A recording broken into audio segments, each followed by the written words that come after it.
19వ అధ్యాయము 20వ వచనం. యేసు ఆ సిరకును పుచ్చుకొని సమాప్తమైనదని చెప్పి తల వంచి ఆత్మను అప్పగించెను. సమాప్తం అంటే అర్థం ఏంటంటే, ఇంగ్లీష్లో ఒక మాట ఉంటుంది, ఇట్ ఈస్ ఫినిష్ అంటే కంప్లీట్ అయింది అంటాం, ముగించబడింది. ఇంతకీ తండ్రి ఏ పని అప్పగించాడు, అసలు యేసుక్రీస్తు వారు ఏ పని ముగించాడు అనే విషయాన్ని మనం తెలుసుకునే ముందు ఈ వచనం యొక్క వివరణ చెప్తాను, దానికి అర్థాలు చెప్తాను.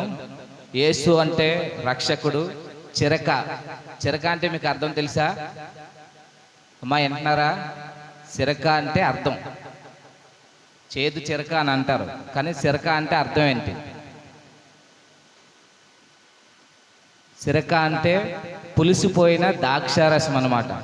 ఆ ద్రాక్షారసం పులిసిపోవడం అంటే, యూదులు ఇప్పుడు మన ఇంట్లో ఎప్పుడు మంచినీళ్ళు ఎలాగ ఉంటాయో, యూదులకి ఎప్పుడు కూడా ద్రాక్షారసం వాళ్ళ ఇంట్లో ఉంటుంది, ఎప్పుడు రెడీ చేసుకుంటారు అనమాట.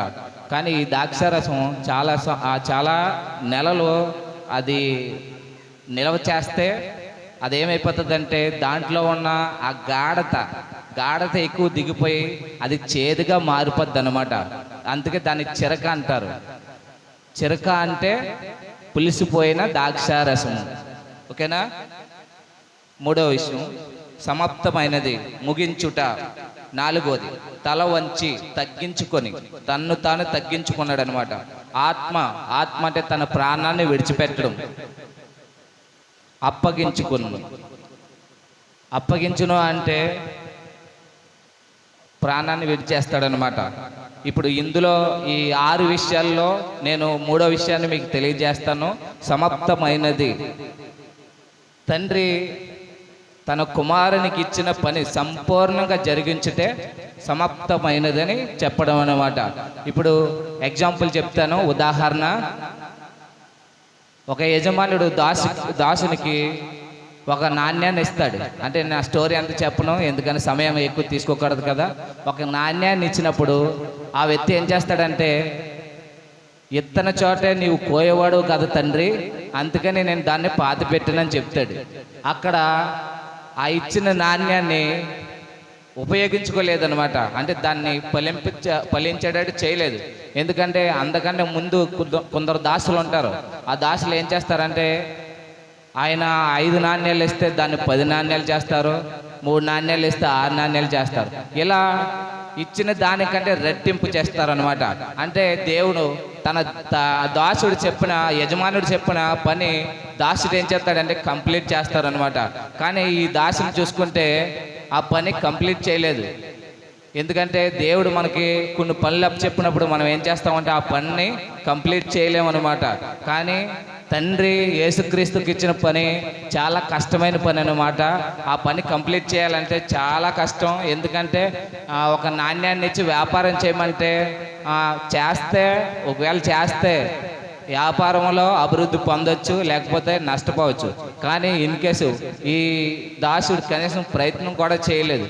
కానీ తండ్రి యేసుక్రీస్తుని నమ్మి తన పనిని ఎలాగిచ్చాడంటే, చాలా కష్టమైన పని, చాలా భారభరితమైన పని అన్నమాట. అది యోహాను సువార్త 17వ అధ్యాయము 4వ వచనంలో ఉంటుంది అనమాట.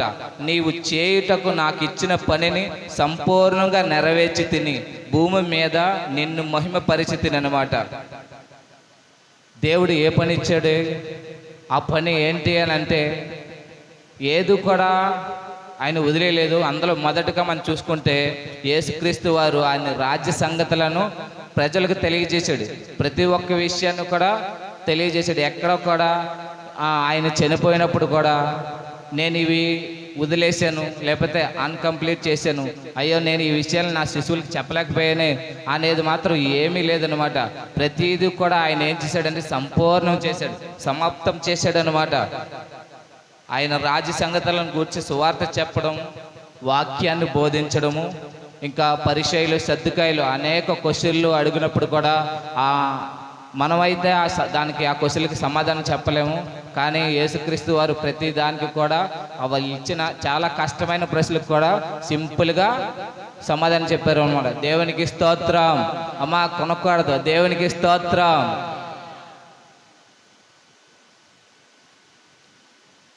దేవుడు ఆయన చేసిన పని, మొదటగా చేయవలసిన పని ఏంటంటే సువార్త చెప్పడం. ప్రతి ఒక్కరికి కూడా ఆయన వాక్యాన్ని చెప్పాడు, సువార్త ఎలా చేయాలో కూడా ప్రతి ఒక్కరికి చెప్పాడు. ఆయన శిశువులతో అంటాడు, మీరు ఆ వలలను విడిచి నాతో రండి, మిమ్మల్ని మనుషులు పట్టే జాలరులుగా చేస్తానన్నాడు. ఆ విధంగానే దేవుడు ఆ శిశువులతో చెప్పిన మాట కూడా కంప్లీట్ చేశాడు, సమాప్తం చేశాడు. ఏది కూడా విడిచిపెట్టలేదు. ఆ వలలు వాళ్ళు విడిచిపెట్టి వచ్చారు. తర్వాత యేసుక్రీస్తు వారు చనిపోయిన తర్వాత వాళ్ళు ఎంతగా సేవ చేశారు, ఎంతగా సువార్త చేశారు. ఆయన పరిచర్య కూడా మనం 4 సువార్తలు కూడా 3 సువార్తలు కూడా చూడగలుగుతాము. అందులో రెండో విషయాన్ని ఏంటంటే ఆయన సువార్త ఎక్కడ చెప్పాడు, ఎలా చెప్పాడు అని మనం ఒకసారి ప్రశ్నించుకుంటే, మార్కు సువార్త 1వ అధ్యాయము 38వ వచనం ఒకసారి చదవండి. ఎవరి కింద చూడకండి, పైకి చూడండి ఒకసారి. మార్కు సువార్త 1వ అధ్యాయము 38వ వచనం. ఆయన ఇతర సమీప గ్రామముల్లోనూ నేను ప్రకటించినట్లు ఎల్లుదము రండి, ఐందు నిమిత్తమే కదా నేను బయలుదేరి వచ్చి తినని వారితో చెప్పాను. ఆయన ఎందు నిమిత్తం వచ్చాడు? సువార్త చెప్పడం కోసమే ఆయన బయలుదేరి వచ్చాడు అనమాట. అందుకు మార్కు సువార్తలు చాలా స్పష్టంగా మనకు తెలియజేసిన విషయం ఏంటి? ఇతర సమీప గ్రామములు. ఇతర సమీప గ్రామములు అంటే సమరయ, యోదయ, బేతనియ, ఈ యొక్క పట్టణాలు, గ్రామాలు, నదుల్లో కూడా ఎక్కడ కూడా ఆయన పని అంటే చెప్పకుండా ఉండలేదు. మనమైతే ఈ రోజున మందిరంలో అవకాశం దొరికింది కాబట్టి ఈరోజు మనం ఇక్కడ చెప్పగలుగుతాం. తర్వాత మనకెందుకులే, నా పని కాదంటూ మనం తప్పుకుంటామని స్టీవెన్సన్ గారు పాట రాశారు కదా. మన పరిస్థితులు అలా ఉంటాయి. కానీ యేసుక్రీస్తు తండ్రి అప్పగించిన పనిని అసలు ఎక్కడొక్కడ విడిచిపెట్టలేదు. నదుల్లో కానీ, సరస్సుల ఒడ్డులు కానీ, ప్రతి చోట కూడా ధోని ఎక్కువ కూడా ఆయన సువార్తను చెప్పాడు. ఇంకా చాలా చోట్ల పట్టణాల్లో కూడా చెప్పాడు. సమాజ మందిరంలో కూడా యేసుక్రీస్తు వారు బోధించాడు అనమాట. ఇవన్నీ బోధించడమే కాకుండా ఆయన ప్రకటించడంలో కూడా చాలా ప్రాముఖ్యం కలిగిన వ్యక్తి. ఇంకో విషయం ఏంటంటే పగలంతా ఆయన వాక్యాన్ని బోధించేవాడు, రాత్రి అంతా ప్రార్థన చేసేవాడు అనమాట. ఎందుకు ప్రార్థన చేసేవాడు అని అంటే, తర్వాత రోజు తన ప్రజలకి మంచి వాక్యాన్ని చెప్పాలా, లేదా రాజ్య సంగతులను ప్రతి విషయాన్ని తెలుసుకోవాలంటే ఖచ్చితంగా మనం మోకరించాలి. మోకరించకపోతే మనకి రాజ్య సంగతులు తెలుస్తాయంటే అస్సలు తెలుసుకోలేమన్నమాట. ఇలా యేసుక్రీస్తు వారు ఆ పని కంప్లీట్ చేస్తూ కూడా ఏం చేశాడు, అసలు ఎలా ఈ పనిని జరిగించాడంటే చాలా శ్రద్ధగానే చేశాడు. ఆయన ఆత్మను విడిచాడు. ఆత్మను విడిచిపెట్టడం అంటే ప్రాణం ఇవ్వడం అంటే మనం చాలా సింపుల్గా యేసుక్రీస్తు వారు ప్రాణం ఇచ్చేసాడు అని అంటాం. ఇప్పుడు యేసుక్రీస్తు వారు ప్రాణం ఇవ్వాలి అనేది యేసుక్రీస్తు వారికి ముందే తెలుసా, తెలీదా అని మనం ఒకసారి ఆలోచించండి. యేసుక్రీస్తు వారికి ముందే తెలుసా? తెలుసు. ఈ విషయాలన్నీ తెలుసు. ఎందుకంటే ప్రతి ఒక్క విషయము యేసుక్రీస్తు వారు తండ్రి యొద్ద మోకాలు వేసినప్పుడు ప్రతి ఒక్క విషయాన్ని కూడా దేవుడు బయలుపరిచాడు అనమాట. నీవు ఇన్ని శ్రమలు పొందుతావు, ఇన్ని బాధలు పడతావు, ఇన్ని పనులు చేయాలంటే అందుకే నా దేవా నన్నేలా చేయి విడిచితివి, ప్రభువా నేను ఆ పని చేస్తాను, కానీ నీవు నన్ను విడిచిపెట్టకూడదు. దేవుడు విడిచిపెడితే ఏ వ్యక్తి అయినా సరే ఆ పని జరిగించలేడు అనమాట. స్వయానంగా యేసుక్రీస్తు వారు ఎన్నో అద్భుతాలు చేసిన వ్యక్తి కూడా ఏమంటున్నాడు, దేవా నన్ను ఎలా చేయి విడిచితూ నువ్వు విడిస్తే నేను బ్రతకలేనయ్యా, అసలు నేను ఆ పని కంప్లీట్ చేయలేనేమో అనే ఆలోచన ఆయనకు వచ్చేస్తుంది అనమాట. ఒక వ్యక్తి కోసం మనం ప్రాణం పెట్టాలంటే అది చాలా కష్టమైన పని. తండ్రి తన కుమారుని పంపాడు కనుకే ప్రతి ఒక్క విషయాన్ని తెలియజేశాడు. నీవు నా కోసం, నా ప్రజల కోసం ఈ వాక్యం చెప్పాలి, ఈ సువార్త చెప్పాలా, దేవుని కోసం నీవు ఎన్ని శ్రమలు పడాలా అని చెప్తే ప్రతి ఒక్క విషయం మొదట ఆయన సువార్త చెప్పాడు. రెండవదిగా ఆయన బోధించడము, ఆయన అద్భుత కార్యాలు చేయడము. ఇంకా మూడవదిగా చూస్తే యేసుక్రీస్తు వారు సిలువలో వేసినప్పుడు తన శిశువులే అమ్మేయడం, అంటే నమ్మిన వారే అమ్మేయడం అంటే అది చాలా ద్రోహమైన పని. ఎందుకంటే మనం స్నేహితులను నమ్మితే వాళ్ళు మనల్ని మోసం చేస్తాం. మనం అంటాం, నువ్వు చేసిన మోసాన్ని నేను తట్టుకోలేను, నేను భరించలేను, ఇంకా నువ్వు నాతో మాట్లాడకంటాం. కానీ యేసుప్రభు వారు అలా అనలేదన్నమాట, క్షమించాడు. ఎందుకంటే ఆయన ప్రేమ ఎలాంటిదంటే ఆ ప్రేమను మనం వివరించలేము. యోహాను సువార్త 10వ అధ్యాయం 17వ వచనంలో చూస్తే చాలా మంచి విషయం ఉంటుంది అనమాట. అక్కడ ఒక్కసారి చదవండి. యోహాను సువార్త, ఇందువల్లనే నా తండ్రి నన్ను ప్రేమించుచున్నాడు. ప్రేమ అంటే ఏంటి అసలు? ఈ యేసుక్రీస్తు వారు సిలువలో 7 మాటలు మనం చూసుకున్నాం అనుకో, ఖచ్చితంగా ఏ విషయాన్ని, ఆ 7 విషయాలు ఏ విషయాన్ని కలగజేసుకున్నా దాన్ని కదిలించిన మొట్టమొదటిగా మనకి తెలియజేయవలసిన విషయం ఏంటంటే ప్రేమ. అందుకే ఆయన ప్రేమ లేకపోతే మనం బ్రతకలేము.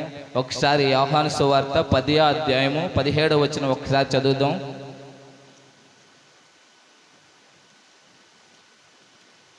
చదవాలి.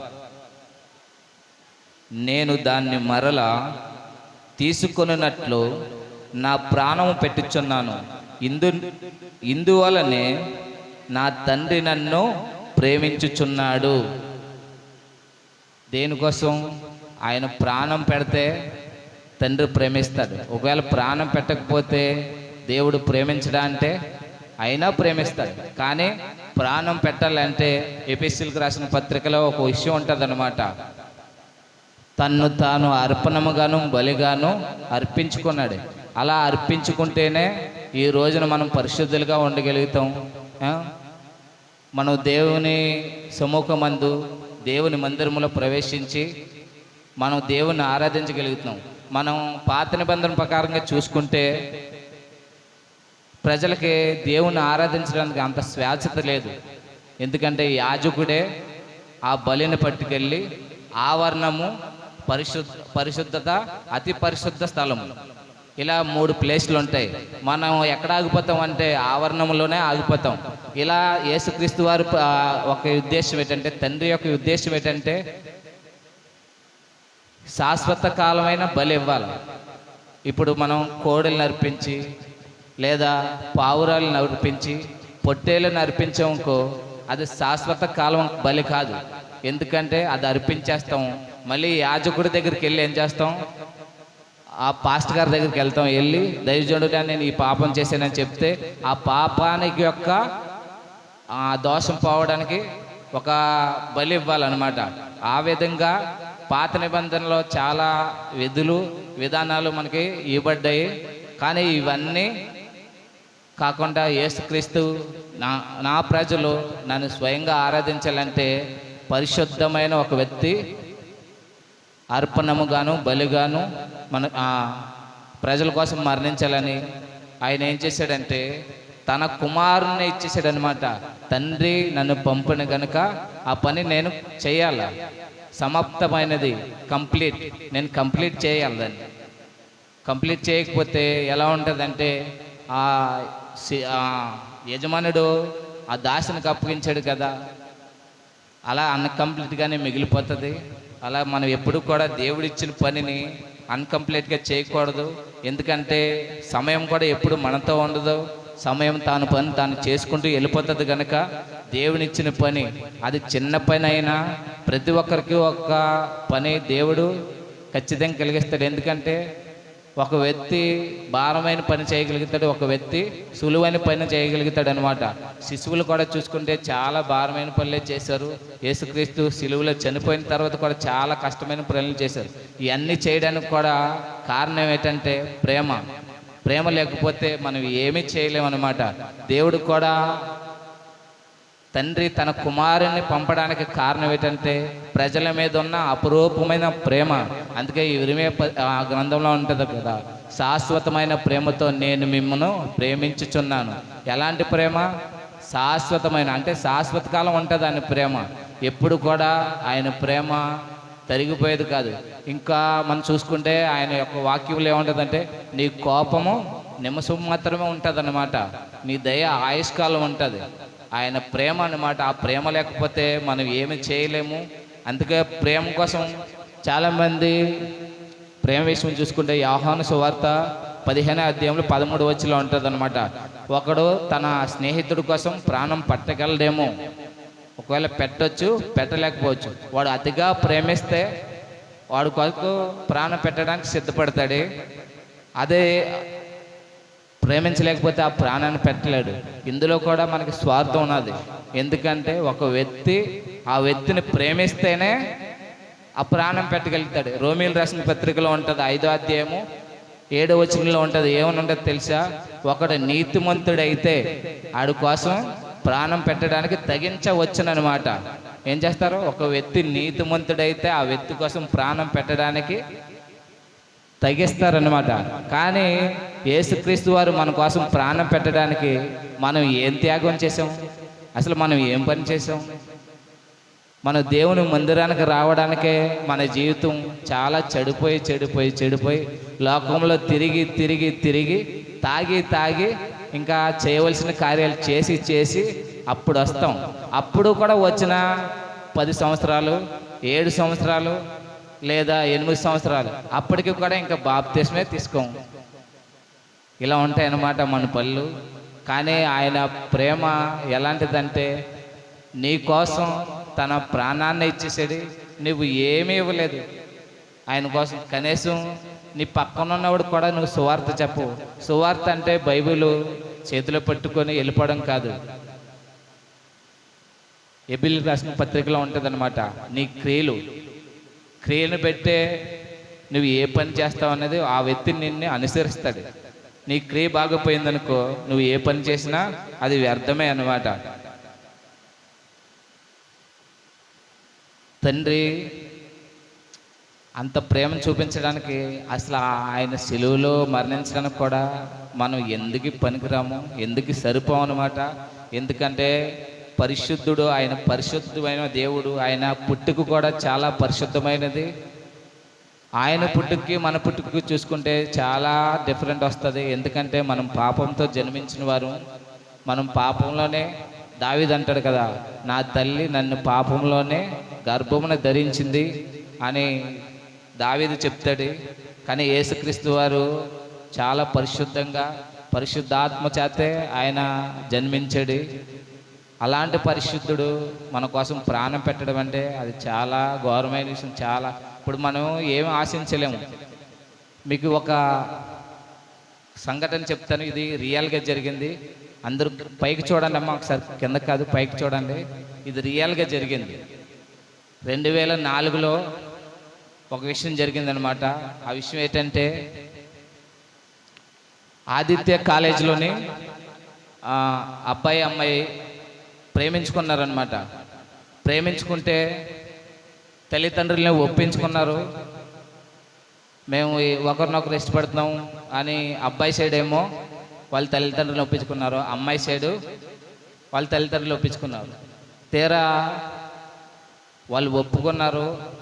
పెళ్ళికి ముహూర్తాలు పడతారు కదా, అది డేట్లు ఇస్తారు కదా, ఆ డేట్ల ప్రకారంగా ముందు శుభలేఖలో వాళ్ళ ఫ్రెండ్స్కి ఇద్దామని తుని ప్రాంతం నుంచి కాకినాడ ప్రాంతానికి వచ్చారు. ఎందుకంటే ఆదిత్య కాలేజ్ కాకినాడే కాబట్టి ఆయా ఫ్రెండ్స్ని మీట్ అవ్వడానికి, వాళ్ళని పిలవడానికి వచ్చి ఆ తుని ప్రాంతం నుంచి ఇంకా వెళ్తూ ఉన్నారనమాట.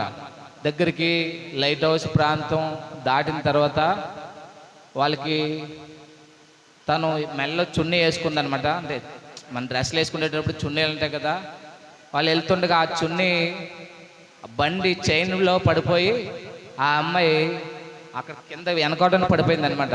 పడిపోయి వెంటనే స్పాట్ డెడ్ చనిపోతే అక్కడ బండి ఆఫ్ చేసి ఆ ప్రేమించిన వ్యక్తి తన తల కొట్టుకుంటూ చాలా ఘోరంగా ఏడ్చి అక్కడే తన ప్రాణాన్ని వదిలేసేది. నేను ఆ న్యూస్ చదువుతూ ఉంటే అప్పుడు నాకు అనిపించింది, ఒక వ్యక్తి ఇంతలా ప్రేమించగలుగుతాడా అని అనిపించింది. అసలు ఇప్పుడు తనని ఎంతగా ప్రేమించాడో, తన కోసం ప్రాణం పెట్టడం అంటే మామూలు విషయం కాదు. ఇప్పుడు మనం చనిపోవడం అంటే ఏదో ఒక ప్రయత్నం చేస్తాం, ఊరేసేసుకోవడమో, లేకపోతే సింపుల్గా చనిపోవడం ఏంటంటే ఊరేసేసుకోవడమో, లేకపోతే పాయిజన్ తాగడమో, ఇలాంటివి అయితే సింపుల్గా చనిపోతాం అంటాం. కానీ ప్రేమించిన ప్రియురాల కోసం ఏడ్చి ఏడ్చి ఏడ్చి ఆ రోడ్డు మీదే తన శవం ముందే తను ఎక్కడైతే ఉందో అక్కడే ఏడ్చి ఏడ్చి ఏడ్చి అక్కడే తన ప్రాణాన్ని వదిలేశాడు. అది చాలా 2004లో కూడా అది ఆ యొక్క న్యూస్ చాలా చరిత్ర సృష్టించింది. ఎందుకంటే ఒక మనిషి, ఒక ప్రేమించిన వ్యక్తే ఇంతలా ప్రాణం పెట్టగలిగితే మరి నా తండ్రి మన కోసం ఎంతగా తన రక్తాన్ని కచ్చాడో, ఎంతగా తన శరీరం నలగొట్టబడిందో, ఆయన శరీరం నాగడ చాలతో చీలిపోయిందన్నమాట. అసలు కనీసం ఒక మాంసపుంతైనా కనిపిస్తుందేమో అని చూస్తే కనీసం శరీరంలా లేదు. ఎక్కడ పడితే ఎక్కడ కోతలు, చీలిపోయింది దేహం అంతన. ఆ ప్రేమకు మనం ఏం చేయగలుగుతాం? మనిషే ఎంతలా ప్రేమించగలిగితే దేవుడు ఎంతలా ప్రేమించగలుగుతాడు? మనం అనుకుంటాం కదా, యెషయా గ్రంథంలో మాట ఉండదు, తల్లి తన కన్నా ప్రేమను చంటిపెట్టిన విడిచినేమో కానీ నేను మిమ్మల్ని విడిచిపెట్టినన్నాడు. తల్లి విడిచిపెట్టడం అంటే అది మనకి ఎగ్జాంపుల్. ఎందుకంటే మన కన్న తల్లి మనల్ని విడిచిపెట్టడం అంటే చాలా అసాధ్యమైంది. ఎందుకంటే కుమారుడు తన ఎదుర్కొంటా కింద పడిపోతేనే అమ్మ నా కొడుకు అని మనం గుండ్లు కొట్టేసుకుంటాం, లేకపోతే వాళ్ళని ఎత్తుకొని ముద్దాడేస్తాం. ఎంతగానో ఆ ప్రేమ చూపించగలుగుతాం. అలాగే యేసుక్రీస్తు వారు పంపడం కూడా, తండ్రి కూడా చాలా వేదన పడ్డాడు. కుమారుడు నీకు ఇన్ని శ్రమలు వస్తాయని ముందే ప్రతిదీ కూడా ఆయన తెలియజేశాడు. ప్రభువా ఇవన్నీ నేను చేయాలంటే నీవు నా చేయి విడిచిపెట్టకు. ఒకవేళ నీవు నా చేయి నేను వాటిని చేయలేమునేమో అని యేసుక్రీస్తు వారు ప్రతిరోజు రాత్రి కూడా ఆయనకు ప్రార్థించడం, రాత్రంతా ప్రార్థనలో ఉండడం, పగలో ఆయన వాక్యాన్ని బోధించేవాడు. అలాగే మనం కూడా మనకిచ్చిన పని అన్కంప్లీట్గా ఉండకూడదు. అంటే పని పూర్తి అవ్వలేనట్టు కూడా ఉండకూడదు అనమాట. ఇట్ ఈజ్ ఫినిష్ అంటే కంప్లీట్ ఫినిష్. వెంటనే దాన్ని ఏం చేయాలంటే మనం కంప్లీట్ చేయాలి. ఇప్పుడు మనకి సేవపరంగా కానీ, మీటింగ్లు వచ్చినప్పుడు కానీ, ఇలాంటి విషయాల్లో మనం చూసినప్పుడు, మనకి ఏదైనా పని అప్పగించినప్పుడు సేవకుడు మనకి ఇచ్చిన పనిని ఖచ్చితంగా మనం ఏం చేయాలి? నమ్మకంగా చేయాలన్నమాట. ఏది కూడా విడిచిపెట్టకూడదు. ఒకవేళ దాన్ని వదిలేస్తే నీకు అక్కడ ప్రతిఫలం ఉండదు. దాన్ని కంప్లీట్ చేస్తే అంటే సేవకుడు ప్రతిఫలం ఇస్తాడని అనుకోకండి. ఎందుకంటే దేవుని యొక్క పని నిమిత్తము నీవు ఖర్చు పెట్టిన సమయం ప్రతి ఒక్క నిమిషం కూడా ఆయన లెక్క పెట్టుకుంటాడు అనమాట. ప్రతి ఒక్క నిమిషానికి కూడా మనకి ఏముంటుంది? ప్రతిఫలం ఉంటుంది. మనం ఇంటి దగ్గర కూడా అనేక మంది కోసం ప్రార్థన చేసినప్పుడు కూడా అది అర్థంగా పోతుందేమో అని అనుకుంటారేమో, కానీ అసలు ప్రతిదీ కూడా అందుకే దావీదు అంటాడు, నీవు నా కన్నీటిని నీ బుడ్డిలో దాచి ఉన్నావు అనమాట. ప్రతి ఒక్క విషయం కూడా ఆయన దాస్తాడు. ప్రతి ఒక్క విషయాన్ని కూడా ఆయన లెక్క చేసుకుంటాడు. అందుకే ఏదైనా మనకు ఒక పని అప్పగించినప్పుడు దాన్ని కంప్లీట్ చేయాలా. యేసుక్రీస్తు వారు చాలా కష్టమైన పని అది. మనం అలాంటి పనులు అయితే అసలు ఈ రోజుల్లో చేయలేము. ఎందుకంటే మనం ఒక కోసం ప్రాణం పెట్టాలంటే అది అసాధ్యమైన పని. వీడి కోసం మనం ప్రాణం పెట్టేదేట్రా అని అంటాం. కానీ యేసుక్రీస్తు వారు అస్సలు ఆ విధంగా ఎప్పుడు ఆలోచించలేదు. ప్రతి ఒక్కరి కోసం కూడా ఆయన ప్రాణాన్ని ఇవ్వడానికి. అందుకే ఎపిసిల్ రాసిన పత్రికలు అంటారు, తన్ను తాను అర్పణముగాను బలిగాను అర్పించుకున్నాడు అన్నమాట. ఈ యొక్క కొద్ది మాటలు దేవుడు మన వెనుకల్లో దీవించిన గాక. సమయం ఇచ్చిన దేవజనులకి నా హృదయపూర్వక వందనాలు. ఇప్పుడు వరకు ఓపిక బట్టి విన్నా మీ అందరికీ కూడా నా వందనాలు చెల్లించుకుంటున్నాను. దేవునికి స్తోత్రం. హల్లెలూయా, హల్లెలూయా, చెప్తా హల్లెలూయా.